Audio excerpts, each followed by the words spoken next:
Hi குட்டீஸ், welcome to bed time stories. இன்றைக்கி என்ன கதைன்னு கேட்குறீங்களா? கிருஷ்ணா மற்றும் ராதா. ஒரு கிராமத்தில் கிருஷ்ணா அப்புறம் ராதான்ற ஒரு நல்ல நண்பர்கள் இருந்தாங்களாம்.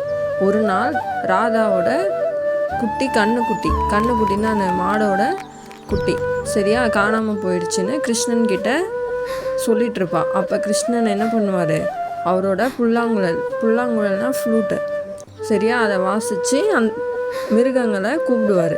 அப்போ ஒரு புறா இந்த கண்ணுக்குட்டி ஒரு ஆற்றுக்கு பக்கத்தில் இருக்குது அப்படின்னு சொல்லும் சரியா. உடனே அவங்க 2 பேரும் சென்று கண்ணுக்குட்டியை பாதுகாப்பாக கூப்பிட்டுட்டு வந்துடுவாங்க. உடனே ராதா ரொம்ப சந்தோஷப்பட்டு கிருஷ்ணனுக்கு நன்றி சொல்லுவாள். அப்போ கிருஷ்ணர் என்ன சொல்லுவார், நண்பர்கள் எப்போதும் உதவ வேண்டும். இதுலேருந்து நீங்கள் என்ன கற்றுக்கிட்டீங்க? நண்பர்கள் ஒருவருக்கு ஒருவர் உதவ வேண்டும். எப்போவுமே நமக்கு ஒருத்தருக்கு ஹெல்ப் தேவைப்படுதுன்னா நம்ம ஹெல்ப் பண்ணணும் சரியா. அப்போ தான் நம்மளுக்கு எதனா பிரச்சனைனா யாராவது ஹெல்ப் பண்ணுவாங்க.